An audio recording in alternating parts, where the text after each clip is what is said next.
नमस्कार, city centre show में आपका स्वागत है। मुंबई से मैं हूं पूजा भारद्वाज। शो की शुरुआत कर रहे हैं दिल्ली की खबर के साथ।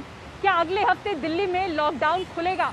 दिल्ली सरकार और उपराज्यपाल को इस वीकेंड पर ये फैसला लेना है। वैसे लॉकडाउन खत्म करने और खासतौर से बाजार खोलने की मांग तेज हो गई है। शरद शर्मा की ये रिपोर्ट देखिए। दिल्ली का मशहूर चांदनी चौक बाजार बीते 1.5 महीने से इसी तरह यहाँ सन्नाटा है, दुकानों में ताला है। इन बंद दुकानों के बाहर मेहनत मजदूरी करने वाले बेघर लोग कुछ इस तरह रहने को मजबूर हैं। तो उम्र कितनी हो गई है आपकी? मेरी 70। नरेंद्र गाड़ी चलाते थे, उसी में सोते थे। लॉकडाउन में काम नहीं है तो गाड़ी भी नहीं है, घर भी नहीं। चाहते हैं सरकार लॉकडाउन अब खत्म करे। हम लोग ये चाहते हैं अभी लॉकडाउन खुले हाँ। ते गरीब बंदे को काम मिले। हाँ। कोई हमारे इधर दिहाड़ी वाला है, कोई पेंट वाला, कोई मगर सब मजदूर हैं। जिनके कहने का मतलब ये है हाँ। क्योंकि सब लोग यही चाहते हैं अभी लॉकडाउन खुले, लॉकडाउन खुले को काम मिले तो पेट भरे। इधर वे लो आपको कोई लंगर की सुविधा इतनी को खास नहीं है। कभी इस रिक्शे से लाल मोहम्मद का घर चलता था, अब ये रिक्शा उनके बैठे रहने की निशानी है। वो पहले रोजाना 600 से 800 रुपए कमा लेते थे, अब तो नाम की भी कमाई नहीं होती। पहले तो 600-700-800 रुपये कमा लेते थे रोजाना, और अब 50-60 बस बहुत है। तो अब क्या चाह रहे हैं आप? बस लॉकडाउन खुल जाए, कुछ कमा तो लेंगे। दिल्ली की सत्ताधारी आम आदमी पार्टी भी मांग कर रही है कि अब दिल्ली के बाजार खोले जाएं। कल हमने दिल्ली के तमाम व्यापारियों के बीच में एक सर्वे कराया, जिसमें दिल्ली की 400 से ज्यादा बड़ी बड़ी व्यापारिक संस्थाओं ने हिस्सा लिया और इन 400 में से 396 व्यापारी संस्थाओं का कहना था कि दिल्ली में तुरंत प्रभाव से 7 जून से बाजारों को खोला जाना चाहिए, क्योंकि दिल्ली में जो कोरोना संक्रमण की दर है वो 0.6% आ गई है। यानी कि प्रति 1000 लोगों में से केवल 6 लोग कोरोना संक्रमित हो रहे हैं। व्यापारी नेता प्रवीण खंडेलवाल के मुताबिक अप्रैल मई में दिल्ली में लॉकडाउन और अन्य पाबंदियों की वजह से 40,000 करोड़ रुपए का व्यापार नहीं हो सका। कल दिल्ली के उपराज्यपाल श्री अनिल बैजल को और दिल्ली के मुख्यमंत्री श्री अरविंद केजरीवाल को एक पत्र भेज करके यह आग्रह किया है कि सोमवार से दिल्ली को खोला जाए। और दिल्ली में 2 तरीके का व्यापार होता है, होलसेल व्यापार और रिटेल व्यापार।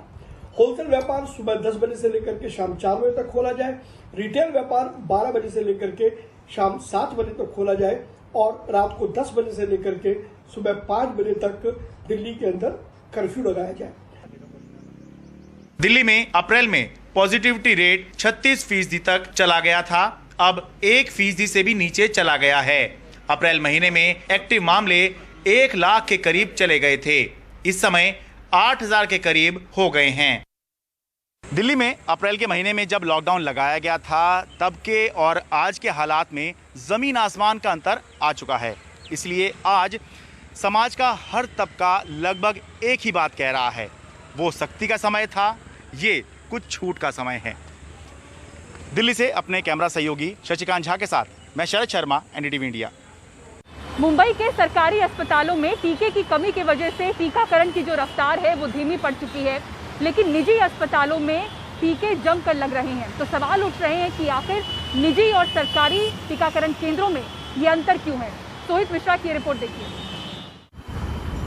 मुंबई के इस लगभग खाली पड़े बीकेसी वैक्सीनेशन सेंटर में अप्रैल तक टीकाकरण के लिए लंबी भीड़ लगती थी, लेकिन अब गिने चुने लोग दिख रहे हैं।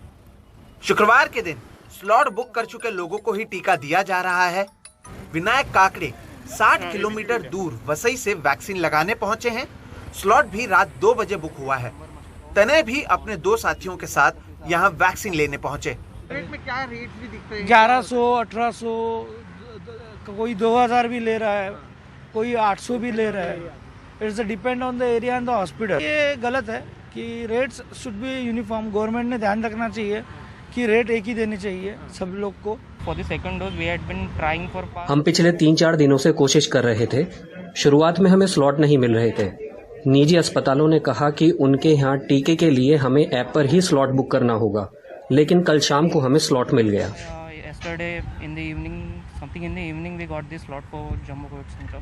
सरकारी अस्पतालों की तुलना में निजी अस्पतालों में ज्यादा टीके दिए जा रहे हैं। मुंबई के आंकड़ों पर नजर डालें तो 2 जून को मुंबई में हुए कुल 49,833 टीकाकरण में से 44,323 टीके निजी अस्पतालों में लगे। तो वहीं 1 जून को मुंबई में हुए कुल 48,387 टीकाकरण में से 37,934 टीके निजी अस्पतालों में लगे।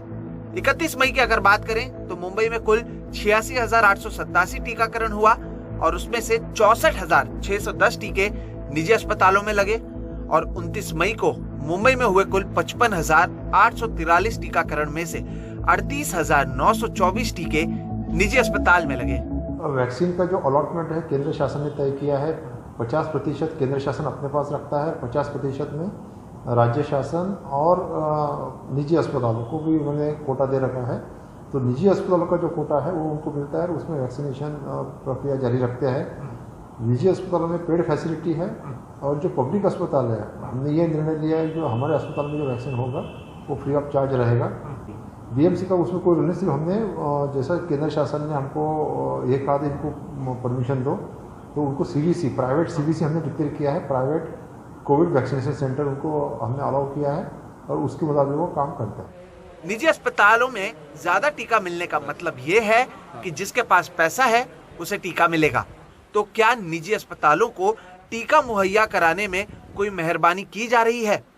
मुंबई से कैमरा पर्सन राजेंद्र दयालकर के साथ सोहित मिश्रा, एनडीटीवी इंडिया।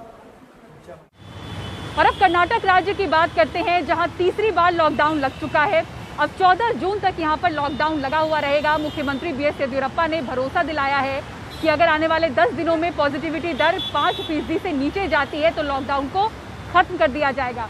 पर सवाल ये उठ रहे हैं कि जहां पॉजिटिविटी दर राज्य में अभी 12% है, वो 10 दिनों में घटकर 5% कैसे होगी? निहाल किदवई की रिपोर्ट देखिए। 27 अप्रैल से चल रहा लॉकडाउन कर्नाटक में 14 जून तक चलेगा। इन 10 दिनों में अगर पॉजिटिविटी दर 5% से नीचे आई तभी लॉकडाउन हटेगा। लेकिन तकनीकी सलाहकार समिति का कहना है कि सरकार इसके लिए टेस्ट बढ़ाए। They are doing even probably half of what the capacity in Bangalore is. Bengaluru के साथ साथ पूरे राज्य में कोविड टेस्टिंग और बढ़ानी होगी। इसके साथ साथ कॉन्टैक्ट ट्रेसिंग पर ज्यादा ध्यान देने की जरूरत है। Less than 5%, much ahead. Karnataka में हर रोज फिलहाल लगभग 1.5 लाख टेस्ट हो रहे हैं। वैसे सरकार ये भी विचार कर रही है कि जहां कोविड के ज्यादा केस आ रहे हैं सिर्फ उन्हीं हिस्सों में लॉकडाउन रहे। But the numbers are coming down gradually. The numbers are coming down. Cases धीरे धीरे कम हो रहे हैं। ऐसे में अभी थोड़ा वक्त है, फिर देखते हैं जहां संक्रमण के ज्यादा मामले होंगे और वे थम नहीं रहे होंगे वहीं शक्ति बढ़ाई जाएगी। Instead of going for generally for the entire district or city, instead of that go for the hotspots, fix the hotspots and limit it to the hotspots. यानी बेंगलुरु के शहरी इलाकों के अलावा हासन, मैसूर, तुमकुर, शिवमोगा, बेलगावी, चिकमंगलूर जैसे इलाकों में भी लोगों को कुछ दिन और लॉकडाउन में रहना पड़ सकता है, क्योंकि यहाँ मामले पहले की तुलना में कम तो हुए हैं, लेकिन रोजाना इनकी संख्या 700 से 4000 के बीच है। बाजार बंद है, जाहिर है व्यापारियों को आर्थिक नुकसान का सामना करना पड़ रहा है, तो सरकार की आर्थिक चुनौतियां भी काफी बढ़ गई हैं। ऐसे में अब यह तय किया गया है कि जिन इलाकों से संक्रमण के सबसे ज्यादा मामले सामने आएंगे सिर्फ उन इलाकों में ही सख्ती बरती जाएगी। बेंगलुरु से कैमरामैन गोविंद मूर्ति के साथ निहाल किदवई, एनडीटीवी इंडिया। कोविड महामारी से निपटने के लिए तेलंगाना के सभी जिलों के जो गंभीर मरीज हैं वो इलाज के लिए हैदराबाद लाए जा रहे हैं। इस समस्या से निपटने के लिए एक जेल के कैदी दूसरी जगह ले जाए जा रहे हैं ताकि यहाँ अस्पताल बन सके। उमा सुधीर की रिपोर्ट देखिए। पूरी तरह तैयार ये 119 कैदियों की पहली खेप है, जिसमें 39 महिलाएं भी शामिल हैं जो वारंगल सेंट्रल प्रिजन से ले जाए जा रहे हैं। अगले 2 हफ्तों तक यहाँ के 966 कैदी, जिनमें चरमपंथी और सियासी कैदी भी शामिल हैं, उन्हें तेलंगाना की दूसरी जेलों में भेजा जाएगा। ऐसा इसलिए है क्योंकि 69 एकड़ के रकबे में बनी 135 साल पुरानी जेल महीने भर में खाली करके स्वास्थ्य मंत्रालय को सौंप दिया जाएगा, जहां साल भर के अंदर सुपर स्पेशलिटी अस्पताल बनना है। ये संवेदनशील मामला है क्योंकि 1000 सदस्यों को कहीं और ले जाना है। ले जाने में सुरक्षा का ध्यान रखना होगा। पुलिस बहुत सहयोग कर रही है। कैदियों के साथ चलने वाले वाहन और हथियारबंद गार्ड मिले हैं। तेलंगाना के मुख्यमंत्री के चंद्रशेखर राव ने 2 हफ्ते पहले वारंगल के एक दौरे पर जेल को अस्पताल में बदलने का फैसला किया। वारंगल में एक अत्याधुनिक जेल के लिए एक अलग जगह दी जाएगी। दिलचस्प बात है कि हैदराबाद का गांधी अस्पताल बना था 2003 में 88 वर्षीय मुशीराबाद जेल को तोड़कर। अब एक और सुपर स्पेशलिटी अस्पताल 135 वर्षीय निजामी जेल के जगह पर। हैदराबाद से कैमरा पर्सन नागराजू के साथ उमा सुधीर, एनडीटीवी इंडिया के लिए। भारत में कोरोना वायरस की दूसरी लहर के पीछे डेल्टा वेरिएंट है, जिसको B16172 भी कहा जाता है। ये जो वेरिएंट है वो यूके वेरिएंट, जिसे अल्फा कहा जा रहा है, उससे 50% तेजी से फैलता है। भारत सरकार की एक कौन सी स्टडी है जिसमें ये पाया गया है? परिमल कुमार की इस रिपोर्ट में देखिए। अप्रैल मई के महीने के दौरान दूसरी लहर में भारत में कोरोना के तांडव के पीछे डेल्टा वेरिएंट है। इससे पहले अल्फा यानी यूके वेरिएंट मुसीबत का सबब था, पर फिलहाल डेल्टा यानी B16172 वेरिएंट देश के लिए चिंता पैदा कर रहा है। ज्यादा लोगों में संक्रमण इसी की वजह से फैल रहा है। जीनोम सीक्वेंसिंग के जरिए पता चला है कि टीका लेने के बाद होने वाले संक्रमण भी डेल्टा वेरिएंट की वजह से ही है। अल्फा वेरिएंट को लेकर अब तक इस तरह के संक्रमण की बात सामने नहीं आई है। डेल्टा वेरिएंट को लेकर अब तक मौत और गंभीर बीमारी की भूमिका साबित नहीं हुई है। हालांकि डेल्टा वेरिएंट की मौजूदगी पूरे देश में है, पर दिल्ली, आंध्र प्रदेश, गुजरात, महाराष्ट्र, ओडिशा, तेलंगाना राज्यों से लिए गए सैंपल में ये ज्यादा पाया गया है। अब तक भारत में 29,000 के करीब जीनोम सीक्वेंसिंग की जा चुकी है। इनमें करीब 8,900 सैंपल में B16117 की मौजूदगी दिखी, जबकि अप्रैल मई के दौरान 1000 से ज्यादा सैंपल में B16172 यानी डेल्टा वेरिएंट दिखा। जैसे जैसे शोध होता जाएगा, वायरस के व्यवहार, आकार, प्रकार को लेकर और भी जानकारी सामने आएगी।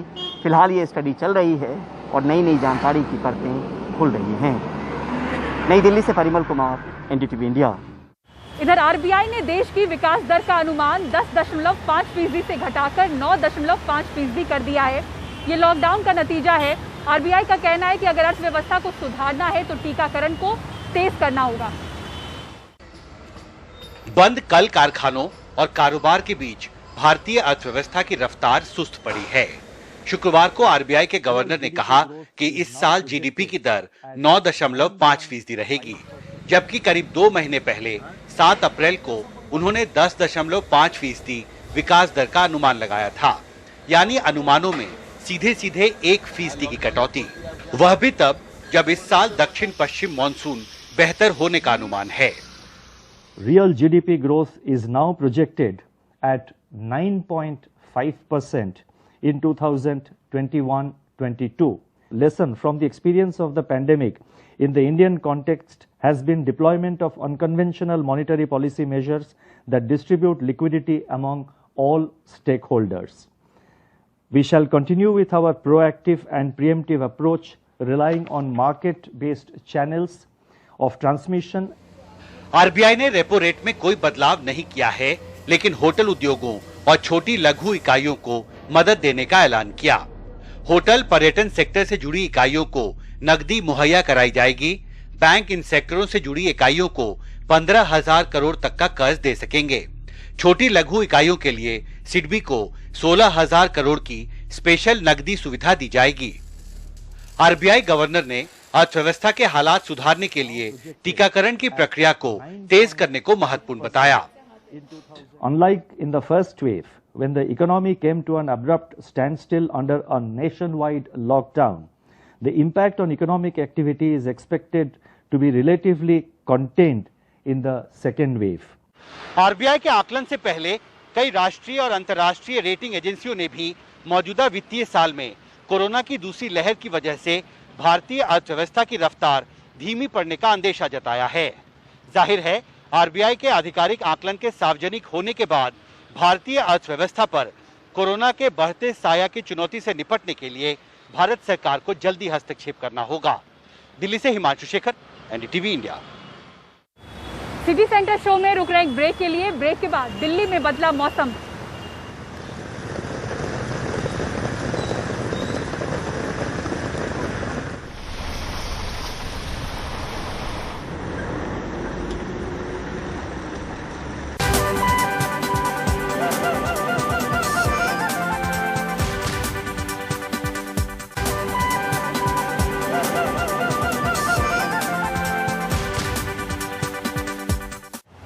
और फ्लाइंग सिख मिल्खा इन दिनों चंडीगढ़ के एक अस्पताल में भर्ती हैं।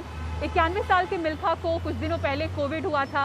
उनके लिए भी ये सफ़र काफ़ी लंबा साबित हो रहा है। परिवार और लाखों फैंस की दुआओं के बीच उनके जल्द स्वस्थ होने की उम्मीद की जा रही है।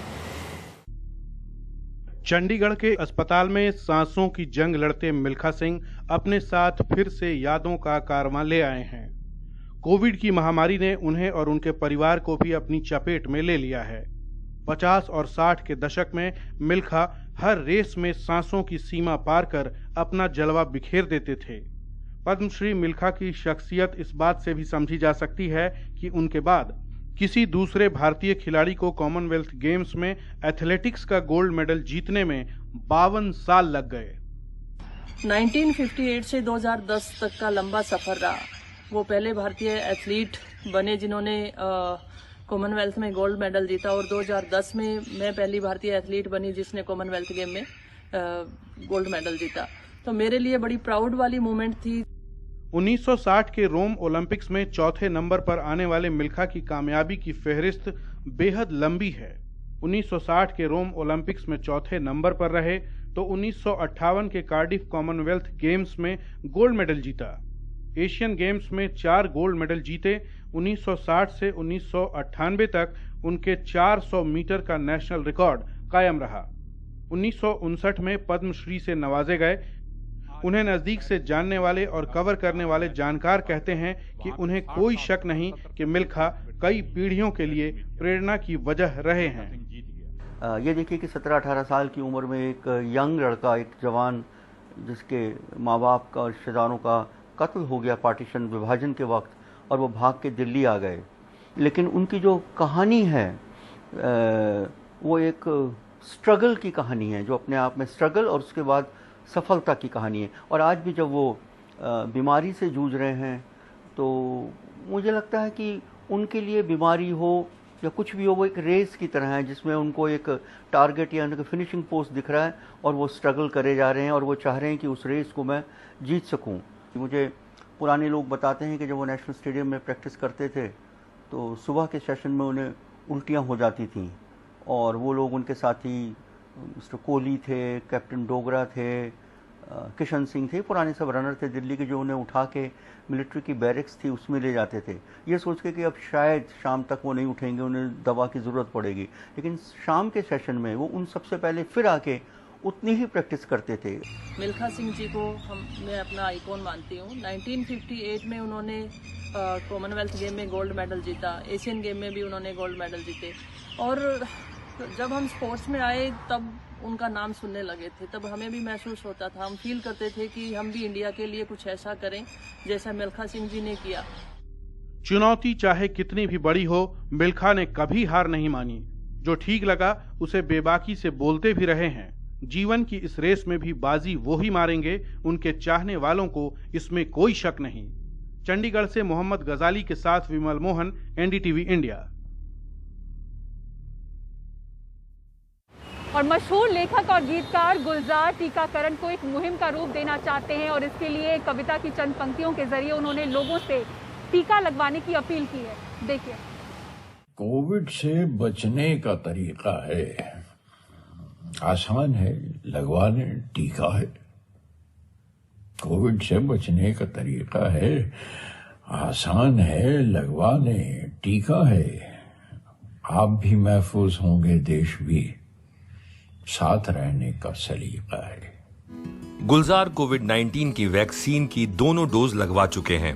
उनकी सलाह है आप भी लगवा लें, आप भी महफूज रहेंगे, देश भी। टीका लगवाएं ताकि ये सिर्फ आप ही की नहीं, आपके परिवार की, आपके पड़ोस की, आपकी सोसाइटी की, आपके देश की हिफाजत कर सके। अपनी फिल्मों, अपने गीतों के जरिए गुलजार कई बार अपने समय की नब्ज पर हाथ रखते हैं, सामाजिक सरोकारों से जुड़ते हैं। इस बार भी उन्होंने ये फर्ज निभाया है और चाहते हैं आप भी निभाएं। सोच के देखिए कि एक टीका लगवाने से आप कितना बड़ा काम कर रहे हैं, कितना बड़ा काम अंजाम दे रहे हैं। आप जितनी जल्दी हो सके ये टीका लगवाइए और खुद ही नहीं बल्कि दूसरों को भी कन्विंस कीजिए, उन्हें समझाइए और उन्हें रजामंद करवाइए। ठीक है, शुक्रिया। गुलजार दिल को छूने वाले शायर हैं। जब टीके को लेकर कई लोगों के जहन में तरह तरह के सवाल हैं, तब गुलजार का सामने आना टीकाकरण की मुहिम के लिए बूस्टर डोज से कम नहीं। मुंबई से प्रशांत सिसोदिया की रिपोर्ट। और अब बात मौसम की करते हैं। देश की राजधानी दिल्ली में तेज आंधी के साथ कई इलाकों में बारिश हुई, जिससे तापमान में गिरावट दिखी और दिल्ली वासियों को कुछ पल के लिए गर्मी से निजात मिली। मौसम खराब होने की वजह से कई फ्लाइट्स को डाइवर्ट करना पड़ा। ये मानसून से पहले की बारिश है। केरल में मानसून दस्तक दे चुका है और मौसम विभाग के मुताबिक 6 जून तक दिल्ली में मानसून पहुंचने की आशंका जताई गई है। दिल्ली में आज कई इलाकों में तेज आंधी की वजह से पेड़ भी उखड़ गए।